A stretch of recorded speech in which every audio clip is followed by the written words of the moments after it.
네, 안녕하세요. 자, 지금은 오전 7시 20분인데요. 잠시 후에 올려드릴 영상을 미리 이렇게 좀 녹화를 좀 합니다.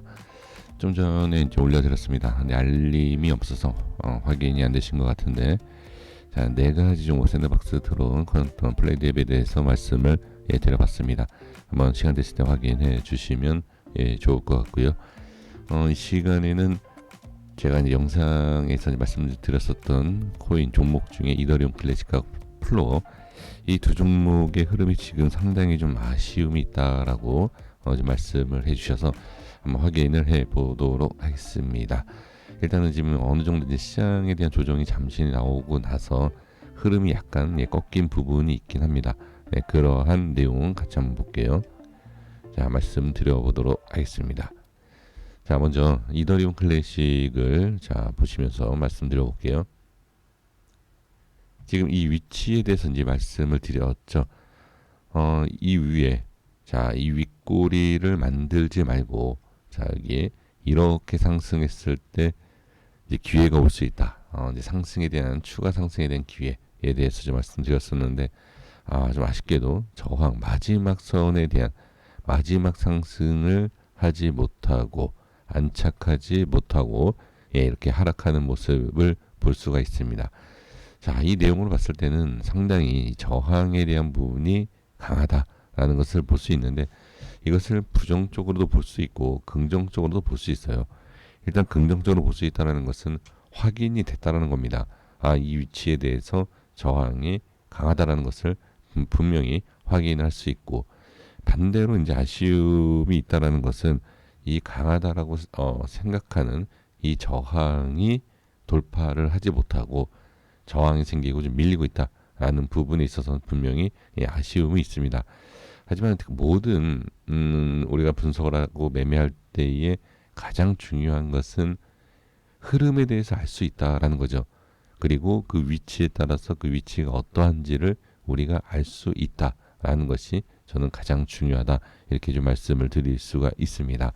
자, 그래서 지금 전 저점에 대해서 이탈을 좀 하고 있는 모습을 볼 수가 있고요.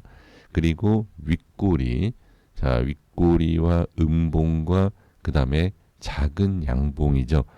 그럼 지금 상황에서 본다라고 하면 확실히 좀 상승에 대한 부분에 있어서는 힘이 부족하다 이렇게 볼 수가 있어요. 그러면 지금은 예를 들어서 이 전의 모습을 잠깐 보시면 여기 이 박스에서 보시면 이 박스 횡보를 했었던 이 박스에서 벗어나고 상승이 나오고 그렇죠?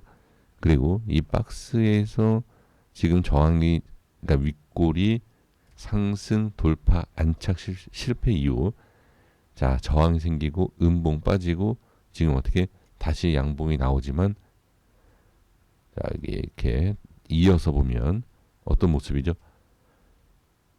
저항이 생기죠. 그러면 지금 이 분석대로 보시면 돼요.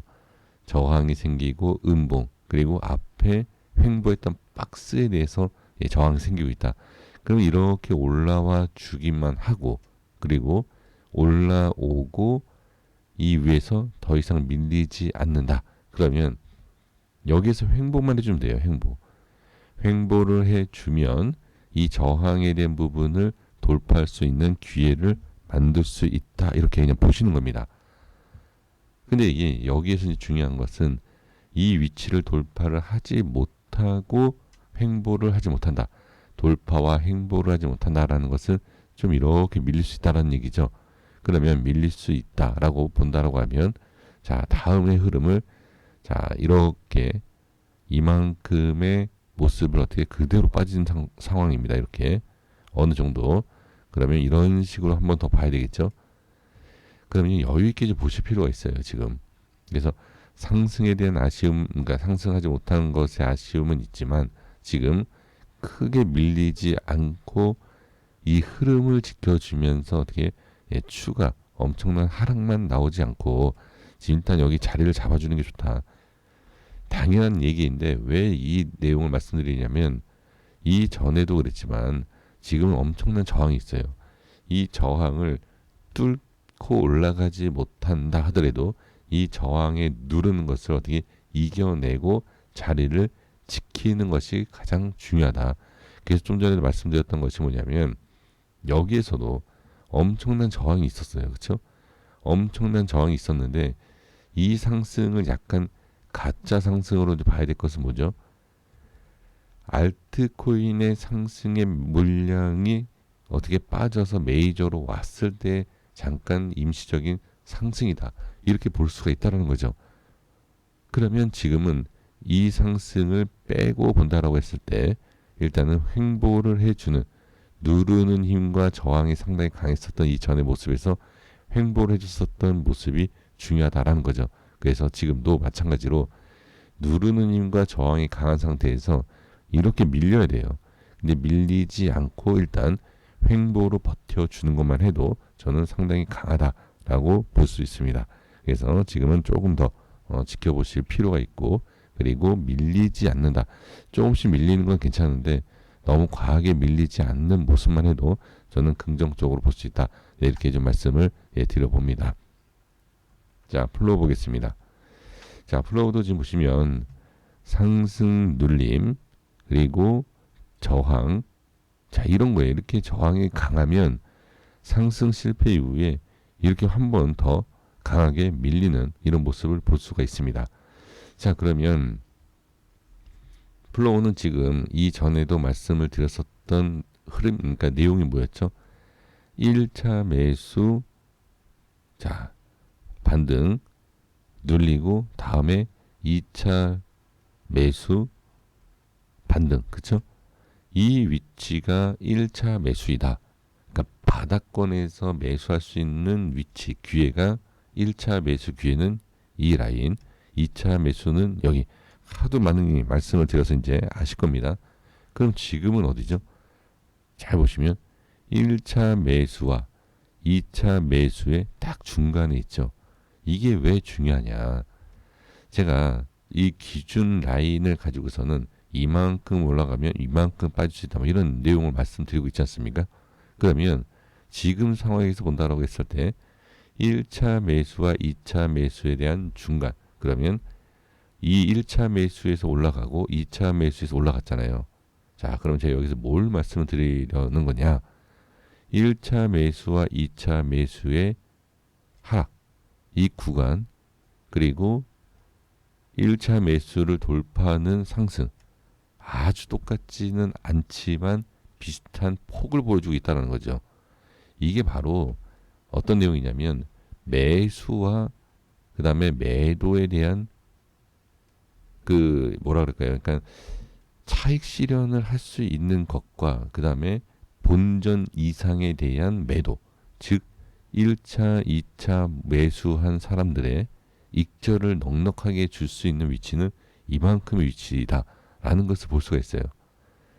그러면 지금 다시 한번 이 위에서 내려오죠. 그럼 이 박스 어디 하단 쪽이다라는 거예요. 이 분석을 그러니까 잘 생각하셔야 돼요. 분석을 하고 우리가 매수를 할 때, 매매 들어갈 때 이러한 전체적으로 상대방의 그 매수와 매도에 대한 심리적인 것, 생각을 우리가 읽고선 들어가야 된다. 단순하게 차트 분석이라는 것이 이렇고가 아니라 많은 사람들이 여기에서 매수하겠지, 매도하겠지 심리적으로 우리가 알고 들어가는 것이 유리하다라는 거죠. 그러면 여기를 보시면 제가 이 말씀 드리는 이유도 여기에서 분명히 매수 안 했을까요? 매수했습니다. 하지만 제 영상 시청해 주시는 분들께서는 분명히 이전의 내용이 아니라 지금 여기에서 매수와 여기에서 매수에 대해서 강조를 했기 때문에 아마 매수하신 분들이 계시죠. 그리고 어떻게 이 자리에서 매수? 아니죠. 매도를 하셨겠죠. 그러니까 이런 내용이에요. 그러면 여기에서 매수를 하신 게 아니라 매도. 여기에서 매수하셨고 여기에서 매도를 하셨죠. 그런데 지금 이 자리에서 매수한 분들도 분명히 많이 계신다. 그럼 그분들이 어떻게 빠지면서 매도를 했겠죠. 그러면 여기에서 이제 관심을 갖고 매수하신 분들이 이런 데서도 매수하고, 그렇죠? 그리고 이런 데서도 매수하고, 즉 여기에서 조금 빠지면 매수, 조금 빠지면 매수. 그리고 결국 또 손절, 이런 식의 절차가 있을 것이다. 근데 우리 시청해 주시는 분들께서는 한 번 익점, 물론 이 전에 보유하고 계신 분들께서는 좀 죄송한 내용이긴 하지만 일단 단기적인 흐름을 보자라는 거예요. 심리적인 부분. 그러면 지금 여기에서 매수 수익 보시고 여유 있게 기다리고 계신다는 거죠. 그러면 지금 어떻게 심리적으로 봤을 때, 예, 저도 제가 만약에 이렇게 매수 익절했다라고 하면 한 번 더 들어갈 수 있는 그러한 위치임은 분명하다라는 겁니다. 매수에 대한 중간, 그리고 한 번 익절, 상승 이후에 눌림에 있을 때 이 딱 중간 가격이에요. 매수에 대한 중간 가격. 그러면 이 위치에서는, 자, 이 말씀드리는 게 매수를 하십시오, 뭐 매도를 하십시오, 매매를 하십시오라고 말씀드리는 것이 아니라, 자, 이 위치에 대한 중간, 여기는 자리를 잡아줄 수 있다라는 거예요.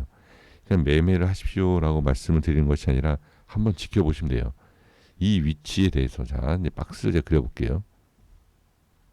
지금 이 위치, 자, 이게 꼬리를 달았던 이 캔들 기준을 갖고서 내가 이렇게 간단하게, 그냥 제가 여기에서 이 캔들이 중요합니다.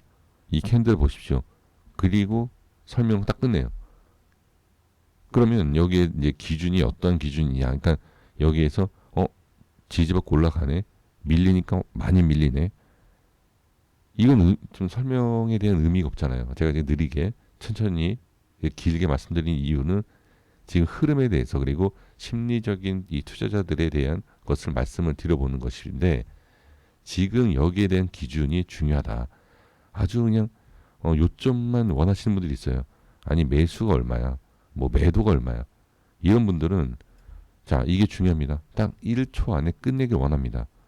그것은 만약에 이 위치에서 벗어났을 때, 그리고 이 위치에서 반등이 나오거나 벗어났을 때 의미를 모르면 그냥 여기서 끝나는 거예요. 더 이상의 매매를 못 하십니다. 근데 이제 제가 설명드린 이 내용을 가지고서 분석을 한다라고 했을 때, 여기에서 매수하고 그다음 빠졌을 때, 올라갔을 때에 대한 다음 대응이 가능하다라는 것입니다. 그래서 지금 이 위치에서 내려오게 되면 전 저점에 대해서도 볼 수 있지만 추가적인 하락도 봐야 되고요. 그리고 이 자리에서 돌려주기 시작한다라고 하면 이 큰 덩어리에 대한 돌파, 즉 이렇게 만약에 돌파를 한다라고 하면 더 큰 상승, 또는 돌파를 하지 못하고 이 위치만 이렇게 지켜주기만 해도요, 나중에 좋은 모습을 보여줄 수 있다라는 겁니다. 그러니까 매수, 매도, 이것을 전체적으로 이겨낼 수 있는 흐름을 나온다는 거죠. 횡보하고 돌려주면. 그래서 매수가 많았을 때와 매도가 많았을 때 이 위치에 대해서, 자, 지켜주고 돌려준다라는 것은 분명히 큰 자금이 있다. 그러니까 제가 심리적인 것을 말씀드리는 게 뭐냐면, 개인들에 대한 심리를 말씀드리는 것이고, 이 개인에 대한 심리를, 그리고 파동과 거래량을 이겨낸다라는 것은 큰 자금이 있다. 이렇게 보는 거예요. 그래서 우리가 이런 내용 있지 않습니까? 세력. 개인이 올릴 수 있고 개인이 뺄 수 있는 그런 구간과 상승폭과 하락폭이 있어요. 근데 그 개인이 할 수 없는 세력에 대한 큰 자금이 해야 되는 그런 위치라는 게 있죠. 그러니까 이것을 우리가 정확하게 세력을 읽어낼 수 있다라고 하기에는 좀 너무 과장된 내용이긴 하지만, 개인이 아닌 세력에 대한 의도, 그리고 흐름을 어느 정도 예상은 할 수 있다라는 거예요. 그래서 제가 일일이 다 말씀드려봤습니다. 그래서 현재 위치를 잘 지켜주고 이겨내 준다라고 했을 때에는 빠지지 않고 관리가 되고 돌려줄 수 있는 그런 기회를 우리가 볼 수 있다. 저는 그렇게 말씀을 드리면서 정리하겠습니다. 여기까지 하겠습니다. 구독과 좋아요 부탁드리겠습니다. 감사합니다.